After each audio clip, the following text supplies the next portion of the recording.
Hello students. So మనం already 2 model papers చూసాం కదా. సో ఇది మోడల్ పేపర్ 3. సో ఇది కూడా మనం సాల్వ్ చేద్దాం. మీరు ఆన్సర్స్ ఫస్ట్ ఫైండ్ అవుట్ చేయండి. సో ఆల్రెడీ మనం అనుకున్నట్టు ఇవే క్వశ్చన్స్ ఉంటాయి. ఆప్షన్స్ కొన్ని చేంజ్ చేయొచ్చు. ఇవి మైండ్లో పెట్టుకుని మీరు ఆన్సర్ ఫైండ్ అవుట్ చేయాలి. ఓకేనా? సో ఇది కూడా చూద్దాం. సో ఫస్ట్ బిట్ వచ్చేసి శీతల్. సో దీన్ని తత్సమ్ రూప్ ఫైండ్ అవుట్ చేయమంటున్నాడు. మీకు ఆప్షన్స్ మార్చే అవకాశం ఉంది కాబట్టి మీరు ఆన్సర్ అనేది మీకు మైండ్లో ఉండాలి. ఓకేనా? ఫైండ్ అవుట్ చేసేద్దాంలే అని నెగ్లెక్ట్ మాత్రం చేయకండి. సో ఫస్ట్ ఆన్సర్ వచ్చేసి మనకి శీతల్. ఓకే. నెక్స్ట్ మీరా కృష్ణకి దర్శన్కి వెళ్ళి మథురాయి. సో దీన్ని క్రియాశబ్దం ఫైండ్ అవుట్ చేయమంటున్నాడు. సో దిస్ ఆన్సర్ వచ్చేసి ఆయి. నెక్స్ట్ 1857. సో 57 అంటే 57. సో 1800. సో ఇలా చూసుకుంటే మీకు ఏది ఈ బిట్ రాంగ్ అవ్వకుండా ఉంటుంది. సో 1857 దీని ఆన్సర్ వచ్చేసి. తర్వాత పేడ్ ధర డాష్ దస్గై. ధర అంటే మనకి భూమి కదా. సో అక్కడ మనకి పర్వత ప్రదేశం నుంచి ఈ బిట్ ఇచ్చాడు. సో ధర అంటే భూమిలోకి వెళ్ళిపోయినాయి కాబట్టి దీని ఆన్సర్ వచ్చేసి మే అవుతుంది. నెక్స్ట్ కభీ కభీ అందరు గుజరాతీ. దీనికి సమాస్ని వికల్పం నుంచి మీరు ఫైండ్ అవుట్ చేయమన్నాడు. సో ఇక్కడ మనకి చూసుకున్నట్లయితే ఫస్ట్ శుభాషామ్ అనేది 2 డిఫరెంట్ వర్డ్స్. అలాంటి వర్డ్స్ వస్తే మాతా పిత భాయి బెహన్ అలాంటి వర్డ్స్ వస్తే మీకు ద్వంద్వ సమాస్ అవుతుంది. బట్ ఒక్కటే వర్డ్ 2 సార్లు రిపీట్ అయ్యి మధ్యలో ఐఫన్ కూడా ఉంటే అది అవ్యయభావ సమాస్ అవుతుంది. సో దీని ఆన్సర్ వచ్చేసి అవ్యయభావ సమాస్. తర్వాత విద్యాలయ్. విద్యా ప్లస్ ఆలయ్. ఓకేనా? నెక్స్ట్ మెహనత్ పర్యాయవాచి శబ్ద అడిగాడు. సో దీని ఆన్సర్ ఏంటంటే శ్రమ్. ఇన్ కేస్ ఒక్కొక్కసారి పరిశ్రమ కూడా ఇవ్వచ్చు. మెహనత్, పరిశ్రమ్, శ్రమ్ ఒకటే వర్డ్ సినోనేమ్స్ అవుతాయి ఇవి. నెక్స్ట్ ప్రదర్శన్. దీనికి ఉపసర్గ్ ఫైండ్ అవుట్ చేయాలి. సో దట్ ఈస్ ద ఉపసర్గ్. ప్రిఫిక్స్ తెలుసు కదా ఉపసర్గ్ అంటే. నెక్స్ట్ ఆమంత్రిత్. దీనికి ప్రత్యయ అడిగాడు. సో ఇత్ ప్రత్యయ అనేది ఇందులో ఉంది. ఇత్ దీని వచ్చేసి. తర్వాత 10th వన్ చూస్తే ఔరతోం కో ప్రవేశ్ నహీ దియా జాతా. దీన్ని లింగ్ మార్చమన్నాడు. సో ఇది చూడండి. ఏకవచనంలో ఇస్తే నీకు ఆల్రెడీ చెప్తున్నాను కదా, ఈ ఆప్షన్స్ మార్చే అవకాశం ఉంది. లాస్ట్ టైం యువక్తోనే పూర్తిగా ఇచ్చాడు. ఇక్కడ ఆద్మీ ఆద్మీ ఆద్మీ అనే 3 ఇవ్వచ్చు. బట్ మీకు ఫైండ్ అవుట్ అనేది కరెక్ట్ గా చేయాలి. ఇక్కడ ఏకవచనంలో ఉంటే మనం ఏకవచనంలోనే చేంజ్ చేయాలి లింగ్. ఇక్కడ బహువచనంలో ఇస్తే మనం బహువచనంలోనే చేంజ్ చేయాలి. ఇప్పుడైతే మనకి ఈజీయే, ఎందుకంటే దీనికి ఆద్మీ ఇచ్చాడు, లడికే ఇచ్చాడు, యువక్ ఇచ్చాడు. సో మీరు ఔరత్ కి లింగ్ మారిస్తే ఆద్మీ కాబట్టి ఇది ఈజీగానే ఫైండ్ అవుట్ చేయగలరు. బట్ 3 ఆద్మీ ఇచ్చినప్పుడు మీరు కొంచెం కన్ఫ్యూజ్ అవుతారు. అది మాత్రం చూసుకోవాలి. సో ఏకవచనం అయితే ఏకవచనంలో చేంజ్ చేయండి, బహువచనం అయితే బహువచనంలో చేంజ్ చేయండి. ఇప్పుడైతే ఆన్సర్ ఇది మనకి. తర్వాత వజీర్ ఆజంగఢ్ కి తరఫ్ భాగ్య. సో దీన్ని వర్తమాన కాలం ఐడెంటిఫై చేయమన్నాడు. భాగ్య అనేది పాస్ట్ టెన్స్, భాగ్యగా ఫ్యూచర్ టెన్స్ అవుతుంది. భాగ్తా హే అనేది మనకి ప్రెసెంట్ టెన్స్. సో ఇది ఆన్సర్ అవుతుంది. నెక్స్ట్ మైనే పుస్తక్ పడా. దీనికి శుద్ధ రూపం మీకు ఫైండ్ అవుట్ చేయమన్నాడు. చాలా మంది ఏం చేస్తారంటే మై పుస్తక్ పడా గానీ మైనే పుస్తక్ పడే గానీ పెడతారు. సో ఈ 2 రాంగ్ ఆన్సర్సే. ఎలా అంటే ఇక్కడ మనకి నే ప్రత్యయం అనేది మైనే పుస్తక్ పడా. పుస్తక్ స్త్రీలింగం. సో ఇక్కడ నే అనేది తప్పకుండా వస్తుంది పాస్ట్ టెన్స్, ఎందుకంటే ఇది సకర్మ క్రియ. బట్ పుస్తక్ స్త్రీలింగం కాబట్టి ఇది స్త్రీలింగంలోనే మనం రాయాలి. పుస్తక్ స్త్రీలింగం ఎలా అవుతుందంటే పుస్తక్ పుస్తకేం. సో ఎప్పుడైతే బహువచనం మార్చినప్పుడు మీకు ఏకారం వచ్చి డాట్ వస్తే అది స్త్రీలింగం వర్డ్స్. అందుకే మైనే పుస్తక్ పడి, that is the correct answer. ఓకేనా? ఇప్పుడు పారాగ్రాఫ్ క్వశ్చన్స్ చూద్దాం. భాగ్ 2. सो ఇక్కడ చూడండి. वर्ष में एक बार सभी गांव वाले हिस्सा लेते हैं. बाद में नृत्य संगीत और भोजन का भी आयोजन होता है. शाम से सभी लोग पासा में एकत्रित होने लगे. धीरे धीरे विभिन्न कार्यक्रम शुरू हुए. कांतारा का मन इन कार्यक्रमों में तनिक न था. ओके. సో ఇప్పుడు క్వశ్చన్స్ చూద్దాం. वर्ष में कितने बार गांव के लोग हिस्सा लेते हैं? సో ఇప్పుడు ఆ క్వశ్చన్స్ చూద్దాం. वर्ष में कितने बार गांव के लोग हिस्सा लेते हैं? सो इकड़ा एक बार, वर्ष में एक बार सभी गांव वाले हिस्सा लेते हैं. नृत्य संगीत के साथ किसका आयोजन भी होता है? नृत्य संगीत और भोजन का भी आयोजन होता है. Second answer. नेक्स्ट, सभी लोग कहाँ एकत्रित होने लगे? सभी लोग पासा में एकत्रित होने लगे. पासा అనేది గ్రామం. తర్వాత तांतारा कमन किसमें न था? विभिन्न कार्यक्रम शुरू हुए. तांतारा कमन इन कार्यक्रमों में तनिक न था.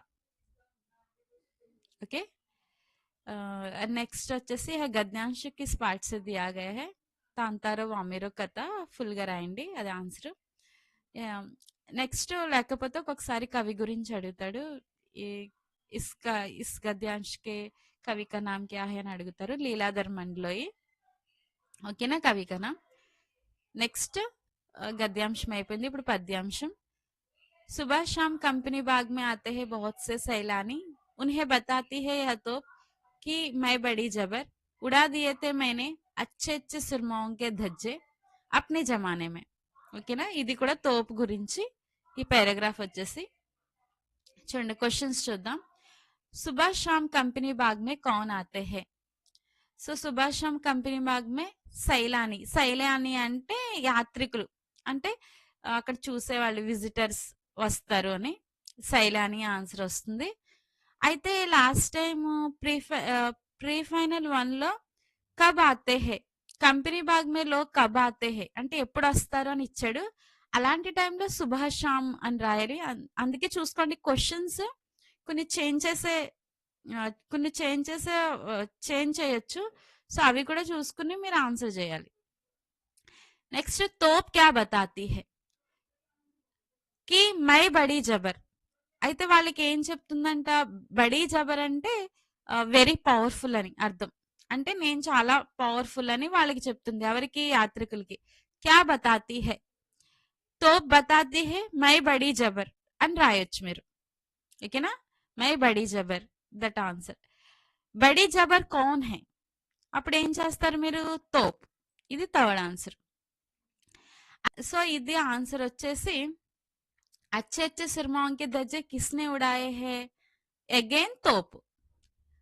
थर्ड आंसर तोपे, फोर्थ आंसर కూడా తోపే. ఓకేనా. इस पद्यांश के कवि कौन है? ओकेना, इस पद्यांश के कवि कौन है? इस पद्यांश के कवि वीरेन डंगवाल. ఓకే. నెక్స్ట్, ఇవి ఈ ఆన్సర్స్ అయితే మీకే ఆప్షన్స్ ఉంటాయి, చూసుకోండి. చూసుకుని తప్పకుండా మీరు ఈజీగానే ఫైండ్ అవుట్ చేసేస్తారు ఆన్సర్స్. ఆప్షన్స్ కూడా ఉంటాయి కాబట్టి చూడండి. ప్రతి క్వశ్చన్ పేపర్లో కబీర్ దాస్ గురించి, మైత్రి శరణ్ గుప్త గురించి అడుగుతున్నారు. ఈ రెండు చదువుకుంటే మీరు వేరే ఆప్షన్స్, కబీర్ దాస్ ఇచ్చి వేరే ఆప్షన్ ఇచ్చినా, మైత్రి శరణ్ గుప్త ఇచ్చి వేరే ఆప్షన్ ఇచ్చినా ఈజీగా మీరు రాయొచ్చు. नेक्स्ट चुड़ने, महात्मा गांधी के आह्वान पर सीताराम सेक्सेरिया स्वतंत्रता आंदोलन में बढ़ चढ़कर हिस्सेदारी की. वह नेताजी सुभाष चंद्र बोस के करीबी रहे. सत्याग्रह आंदोलन के दौरान जेल यात्रा भी की. सीताराम सेक्सेरिया को विद्यालय शिक्षा पाने का अवसर नहीं मिला. स्वाध्याय से ही पढ़ना लिखना सीखा. फर्स्ट चुड़ने, महात्मा गांधी के आह्वान पर डैश ने स्वतंत्रता आंदोलन में बढ़ चढ़कर हिस्सेदारी की. सो एवर इकड़ा सीताराम सेक्सेरिया. नेक्स्ट, सेक्सेरिया डैश के करीबी रहे. नेताजी सुभाष चंद्र बोस के करीबी रहे. नेक्स्ट, डैश आंदोलन के दौरान सेक्सेरिया जी जेल की यात्रा भी की. सो सत्याग्रह आंदोलन, सत्याग्रह सरिपोतुंदी. सीताराम सेक्सेरिया को डैश शिक्षा पाने का अवसर नहीं मिला. विद्यालय शिक्षा. नेक्स्ट, सीताराम सेक्सेरिया डैश से पढ़ना लिखना सीखा. सो स्वाध्याय से ही. సో ఇవే పారాగ్రాఫ్ ఉంటుంది. బట్ కొంచెం జస్ట్ ఇవి క్వెషన్స్ చేంజ్ చేసే అవకాశం ఉంటుంది కాబట్టి చూసి మీరు ఆన్సర్ చేయాలి. నెక్స్ట్ ఈ భాగ్ 4లో ఈ ఏవైతే 8 క్వెషన్స్ ఉన్నాయో మొత్తం 3 మోడల్ పేపర్స్‌లో కలిపి ఒక 24 క్వెషన్స్ ఉంటాయి మీకు. ఆ 24లో కూడా కొన్ని రిపీట్ అయినయి ఉన్నాయి. సో, ఇవే ప్రీ ఫైనల్ 1లో, 2లో కూడా రిపీట్ అయినాయి కాబట్టి 24 క్వెషన్స్‌లో అంటే నాకు తెలిసి ఒక 20 క్వెషన్స్ ఉంటాయి. అవి పర్ఫెక్ట్‌గా చదవగలిగితే, రాయగలిగితే మీకు ధైర్యంగా వెళ్ళొచ్చు ఎగ్జామ్ రాయడానికి. ఓకేనా? సో, భాగ్ 5లో చూడండి అగైన్ తర్వాత पर्वत प्रदेश में पावस శ్రీకృష్ణ के रूप सौंदर्य का वर्णन బట్ ప్రీ ఫైనల్ 1లో మీకు ఇక్కడ శ్రీకృష్ణ మీరాకే పదిచ్చి పర్వత ప్రదేశ్ మే పావస్ ఇవ్వలేదు. సో దీనికి వేరే ఆప్షన్ ఇచ్చాడు. అందుకే చెప్పేది ఏంటంటే ఈ రెండు కూడా మీరు చదవండి. వేరే ఆప్షన్స్ ఇచ్చినా మీరు చక్కగా ధైర్యంగా రాయగలరు. నెక్స్ట్ బడే బాయి సాహబ్ ఒకటి, పత్తిచర్ మే టూటీ పత్తియా, జైన్కి దేన్. సో ఇవి కూడా రెండు చదవాలి. రెండు చదివితే చక్కగా ఇంకొకటి ఏంటంటే మీరు ఎగ్జామ్ అటెంప్ట్ చేసినప్పుడు కవి పరిచయం కూడా రాయాలి వీటితో పాటు.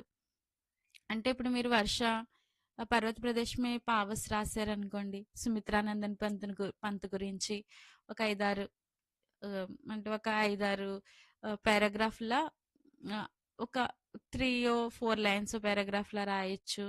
లేకపోతే నెక్స్ట్ బడే బాయ్ సాహబ్ అనుకోండి ప్రేమ్‌చంద్, మీరా అనుకోండి మీరాబాయి. సో పజ్జర్ మే టూటీ పత్యం రవీంద్ర కేలేకర్. సో ఇవి మీరు కవి పరిచయంతో సహా రాస్తే మీకు ఫుల్ మార్క్స్ పడే అవకాశం ఉంటుంది. నెక్స్ట్ ఇవి किसी यात्रा का वर्णन करते हुए अपने मित्र का नाम पत्र लिखिए. ఎక్కువగా మనకి హైదరాబాద్ మనం చాలా అంటే విజిట్ చేస్తుంది దాంట్లో ఏమేమి ఉన్నాయో ఆ ప్లేస్లు మెన్షన్ చేస్తూ మీకు మీ ఫ్రెండ్కి లెటర్ రాయొచ్చు. సో ఇది కూడా మీరు ప్రిపేర్ అవ్వాలి. తర్వాత अपनी बीमार दादी को देखने के लिए 4 दिन की छुट्टी मांगते हुए वर्ग अध्यापक के नाम पर पत्र लिखिए. సో బీమార్ దాది అంటే మీకు అంటే మీ నానమ్మ గారికి బాలేదని చూడడానికి 4 రోజులు మీరు ఆ 4 రోజులు మీరు లీవ్ అడుగుతూ మీరు రాస్తారనమాట. ఇదొకటి. సో ప్రధానాధ్యాపక్, వర్గాధ్యాపక్ అంటే మీకు మీ క్లాస్ టీచర్ ఉంటారు కదా అది. నెక్స్ట్ ఇక్కడ చూడండి చూసుకుంటే ఈ త్యోహార్ 3 పేపర్‌లో కూడా ఈ త్యోహార్ రిపీట్ అయింది. కంప్యూటర్ 2 పేపర్స్‌లో రిపీట్ అయింది. ఒక దాంట్లో విద్యార్థి అనుశాసన ఉంది. ఇంకొక దాంట్లో ఆదర్శ విద్యార్థి ఉంది. ఇవి కొంచెం సిమిలర్ గానే ఉంటాయి. సో విద్యార్థి అనుశాసన ప్రిపేర్ అయినా మీరు ఆదర్శ విద్యార్థి రాయొచ్చు. బట్ జస్ట్ సైడ్ హెడ్డింగ్స్ మీరు మార్చి రాయొచ్చు. No problem. ఇవి మీరు చక్కగా ఈ 3 మోడల్ పేపర్స్ సరిగ్గా చదవగలిగితే పర్ఫెక్ట్‌గా మిగతా ఎక్స్ట్రా క్వెషన్స్ వచ్చినా చాయిస్‌లోకి వెళ్ళిపోతాయి. ఈ క్వెషన్సే ఇస్తాడు. గ్రామర్ పార్ట్ కూడా ఆప్షన్స్ మార్చొచ్చు గానీ ఇవే ఉంటున్నాయి. ప్రీ ఫైనల్ 1, 2లో ఇవే గ్రామర్ పార్ట్, ఇవే పారాగ్రాఫ్ క్వెషన్స్, అవే క్వెషన్స్ రిపీట్ చేశాడు. సో చక్కగా ఈ 3 మోడల్ పేపర్స్ చదువుకుంటే మీకు 98, 99 మార్క్స్ మీ ప్రెజెంటేషన్ బట్టి చక్కగా వస్తాయి. So don't worry. Thank you for watching.